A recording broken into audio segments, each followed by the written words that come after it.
from the hollers and hills of West Virginia. It's Heavenly Hills Homestead with another episode and a pumpkin. Stay tuned.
All right, guys, so what we got going on today?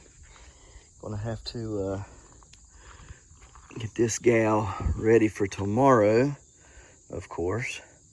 And she's pretty much there. I'm gonna cover her up, wet the blanket down so she doesn't lose any water, okay? She may lose some, but if I wet the blanket down, it'll hold some of the moisture inside of her, okay? So I'm gonna take the straps off of her, wet the blanket down, put it on top of her, keep it there all day, and let her get, just be moist, all right?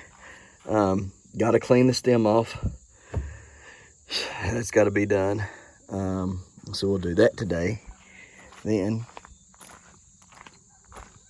we'll go down here and we'll start working on our trailer. All right, let's go down there and look at it. All right, guys, so I know last night it started getting dark on us and stuff, and couldn't see. And Annie put my phone on slow motion instead of time lapse. So that I had a 40-some minute long video, okay, that when I put it on my editor, took the video from 30 minutes to 4 hours and 45 minutes.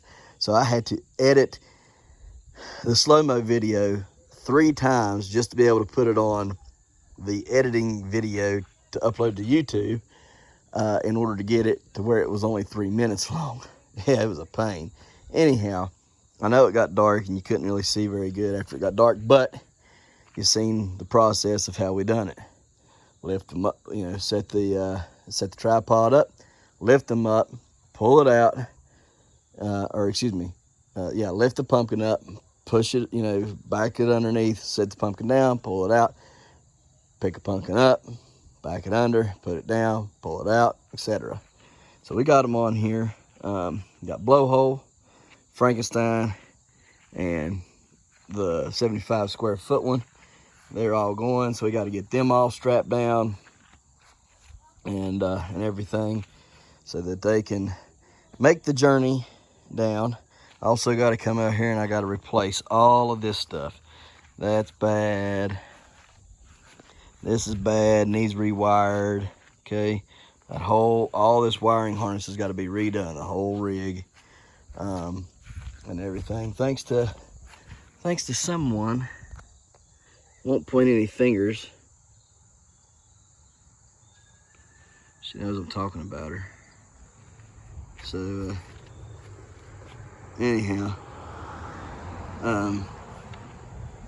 gonna get this trailer done and stuff. Got to get the tailgate back on it, put up, and get these all strapped down and everything to where they're secure. So this one right here is gonna be fun, trying to strap, because she grew just like she is.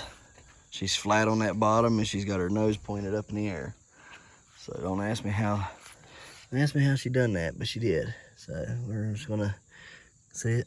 there, how she's flat on her bottom. Anyhow, good solid pumpkins, guys. Good solid pumpkins. I think if I add everything up, I think I'll hit my goal of 5,000 pounds. I do believe.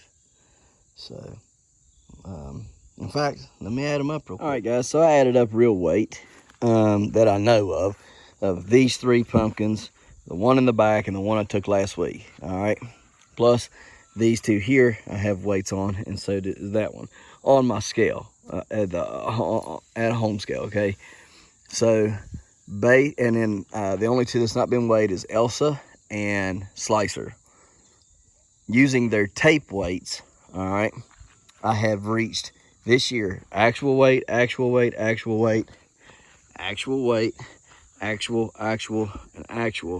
and 2 taping back here in the back. I've reached 5,249 pounds. Now, after I've weighed those officially, I'll get you an official weight.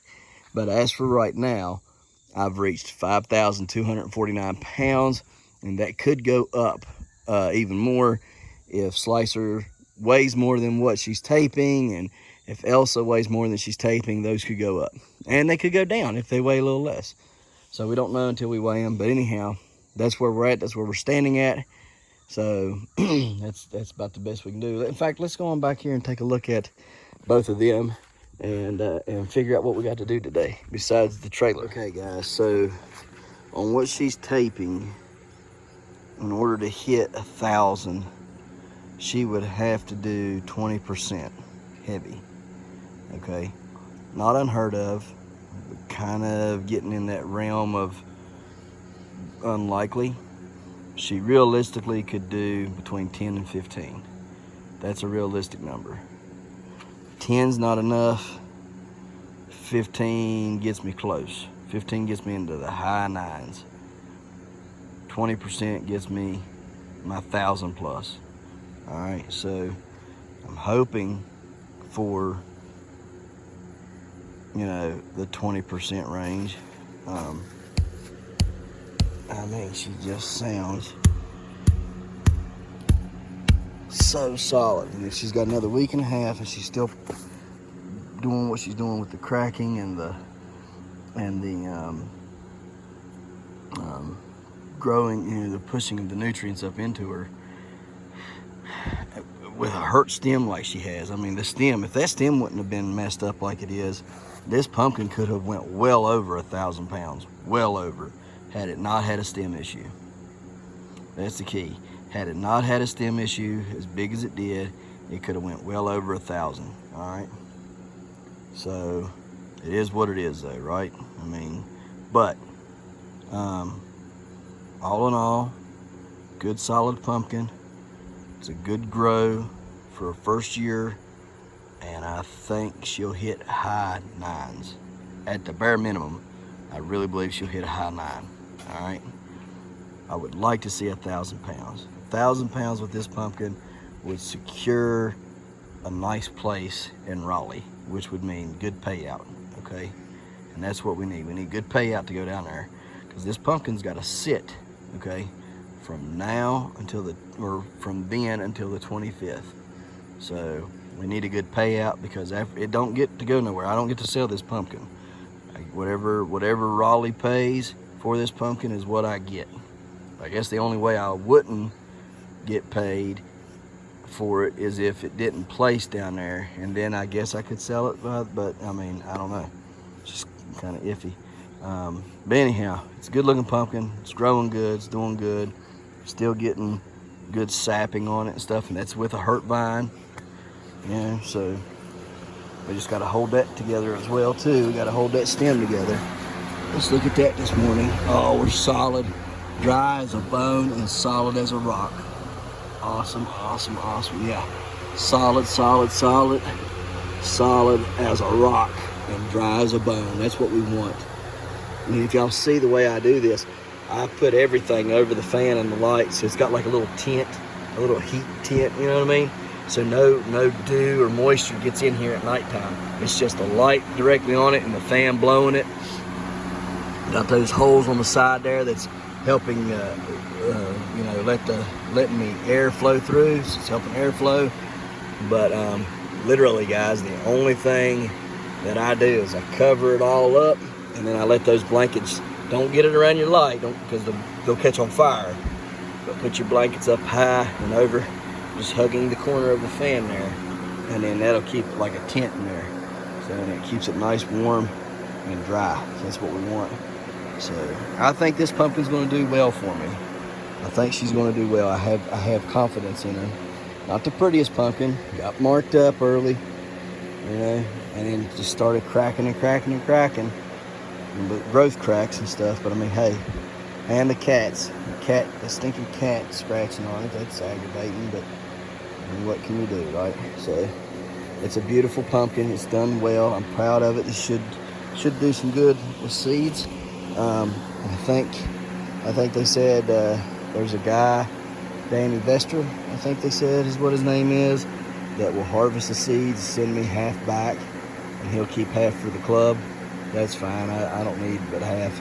Now this cross right here is different from the other ones. Okay, this is an actual on-purpose pollination. Okay, I crossed this one, and then the one that's growing right here, provided it gets big enough to have seeds. Okay, let me take his stuff off. It's soaking wet. I don't like that. Provided, like I say, provided it gets old enough to have seeds, it'll be a nice pumpkin, but it'll be open pollination, so I won't know what pollinated that. But obviously something in the patch, so it's not going to be something bad, right? You're going to have a nice seeds out of this one. Okay, just be open pollination. It could have been the 1378 self, or it might have been the 1209 Hodge, or it might have been the 1251 new. Okay, I mean, I don't know, but either way, or it could have been 2261 Schmidt. I mean, who knows? But it should make a good cross. Okay, regardless of whatever it is, either it's crossed or selfed, it'll be nice. All right, I got to dry these out. And then the one up top, I had to go back and watch the video. See, that day that I pollinated Plumber's Crack, I pollinated two of them. I pollinated Plumber's Crack, and I pollinated the one right below, because they both of them opened the same day. Had two pumpkins, same vine, open up the same day. And one I pollinated the 1251 to. I come over here and grabbed 1251 new male flowers and went over and pollinated it. And then I grabbed 1378 off of it and pollinated another one. And I can't remember which one was which, so I'll watch the video and I'll know which one it was that I pollinated, that which it is, whether it's self or it's crossed with 1251 new. So we've got all that. So anyhow, I was checking that pumpkin out. It looks really nice. It's gonna be a nice little pumpkin to set out front. So nice flat round, big round pumpkin. That's gonna be pretty cool. So anyways, let's get on to the next, shall we? Okay guys, let's take a look at Elsa. Never did get a chance to look at her yesterday. She's looking pretty large and in charge there, guys. She's looking well. Getting some cracks on her. So she's still growing good. That's for certain.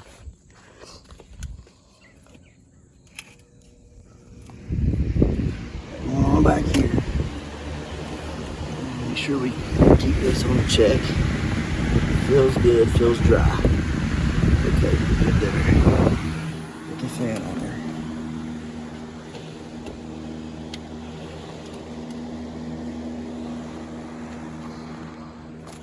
So, couldn't get her down there, so I let the blowhole pumpkin go. So, guess we'll put this one over at Pops's house there. It'll get, plus Kira loves it, so it'll get more publicity than these out here will. They've all seen them in the back of my truck, so no big deal, right? They all know I grew some giants. They're the talk of the town, so we'll put one over there, and you know, maybe be able to drum up some YouTube subscribers. Yeah. So anyways, the seeds inside of her, to me, are invaluable. Just should be really good seeds. And, is what I'm going to base my growing program on, and every year just continue to get better and better genetics bred into this. You're starting with a good platform. Here's the thing I like about this, okay? She did the worst out of all the pumpkins. She did the worst, right? Not her particular, but the plant. 2261 plant failed to produce a 1,000-pound pumpkin, but blowhole weighed 482 pounds. So went heavy because it was like 477 what it charted, right? So she went heavy at 482. This pumpkin is like 534. She's young, okay? So if you add that up, we're getting over 1,000 pounds off of the plant if we had gotten it all into one pumpkin. Can't help the stem issues we've had. Can't help the issue we've had on this one, all right? Do I like it? No. I think it's crappy, but I bred the 1673.5 Bartimus into it, hoping that we help the stem issue. I didn't do it because of that, but I did it because of it on this one, because the stem had already went bad on that one. All right, and I seen that we had a good stem on the Bartimus, so I thought, well, maybe, just maybe, breeding it will increase the stem health on this one, okay, and maybe get a little bit larger leaves. Now, I like the way this plant grew. I want you to look. It grew small, little leaves, lots of them. Lots of little leaves, bunches of them. The other thing I like about this is it produced the most pumpkins out of all the plants. This one, I've cut more pumpkins off. Look here. There's one that needs to be cut off. Okay. There's another one back in there needs cut off. See it? There's a bunch of them in here needing cut off again. It will produce the pumpkins. It puts out a bunch of them, bunches and bunches and bunches of pumpkins. The plant health overall has been pretty good considering the other plants. All right, not nearly the pressure from powdery mildew and stuff, you know. So there are pluses on this plant. So I'm hoping bringing in that 1673.5 Bartimus, which we can still see growing on the other side of the yard and is grown great over there, okay? Hoping that crossing the two in will produce a very, very, very good, healthy plant and pumpkin next year, to which I will see what I want to bring to the table and put into that next year to produce a seed for the following year, okay? But this is gonna be, this right here will be, I'm hoping, will be the start of my seed line, okay? I want my own seed line. I want people to say, hey, if you grow the Cook, you know, 1,623 pound pumpkin, you get this, this, and this. But if you grow the Cook 1006, you know, it does this, this, and it. You know, like I want my own seed line. I want it to do good in the South. I want to grow consecutive 1,000-pound pumpkins every year for people, or better, okay? So I want to produce that. I want my seed to get used to this climate, and this is my foundation, okay? So we're going to use it for the foundation, along with that 1673.5 Bartimus that we bred into it, and then next year we'll just see what we got to do to you know, what I want to put into it. Do I want to put more orange into it? Do I want to put more white into it? Do I want it flatter? Do I want it rounder? Do I want the leaves bigger? Do I want the stalks stronger? Do I want, you know, whatever traits that I'm looking for? We'll find the seed, we'll put it in, okay?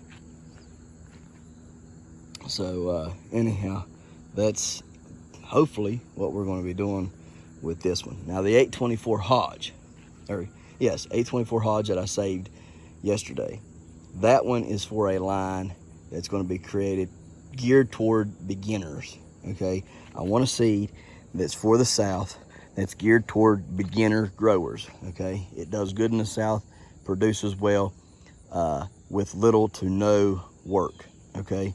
I did very little work on that pumpkin this year, and it did well, okay? And it produced 2 nice pumpkins, one over 103 pounds, one at 103 pounds, and the other one right at 400, okay?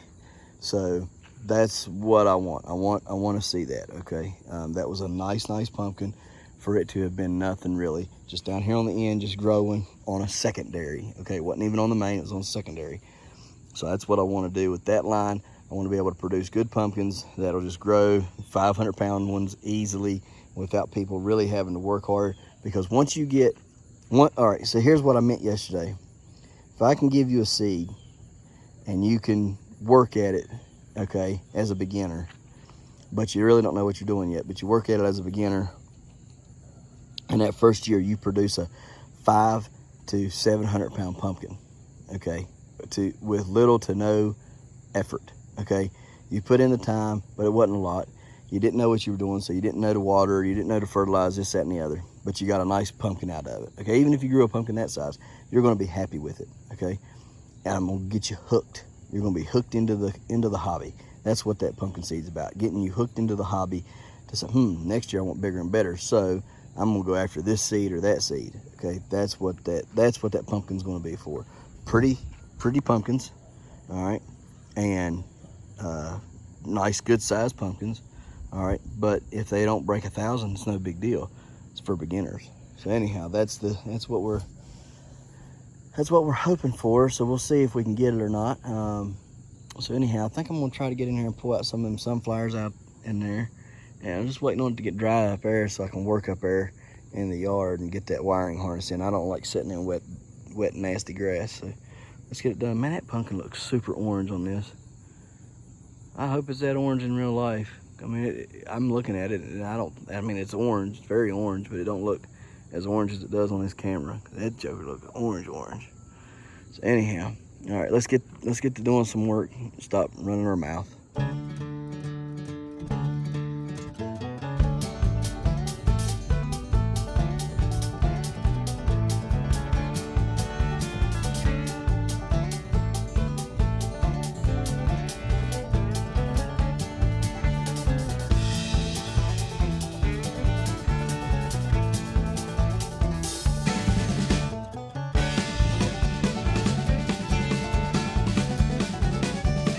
Okay guys, so we're going to work on this trailer. Finally the dew has dried up and we're going to get her going. Let's see what we got here. So we have 2 submersible tail lights. That's cool, I guess. Well,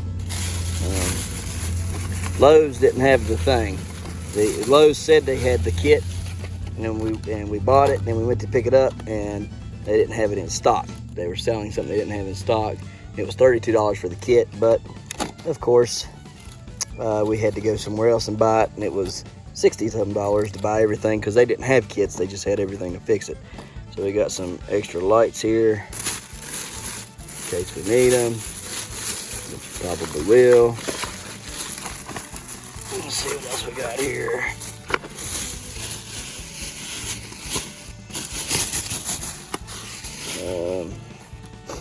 We got one of those because we needed it on the back.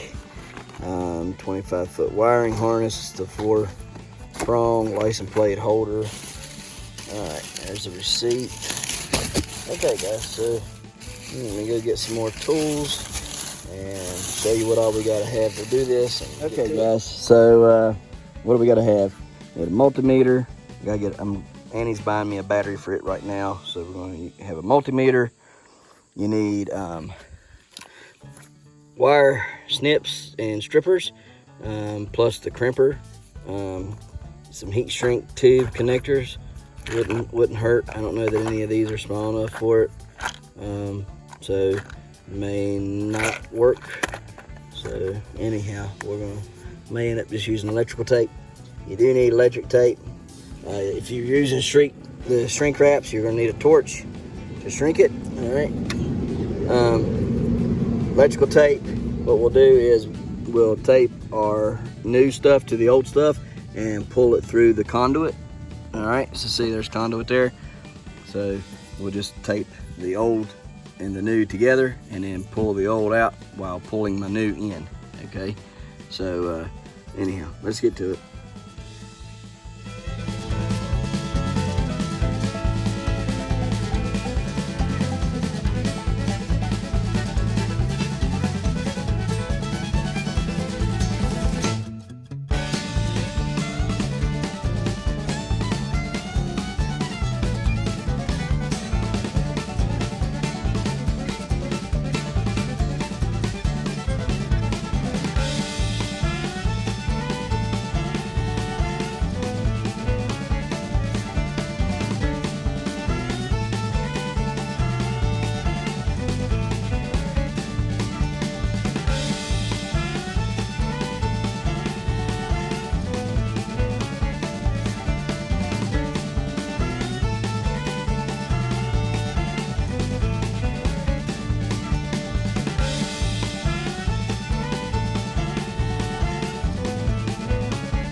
Like we're gonna be a while, so we appreciate you watching.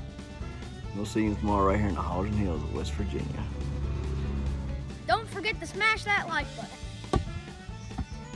Hit that notification bell. Don't forget to share. Thank you, good sir. You're welcome. And subscribe.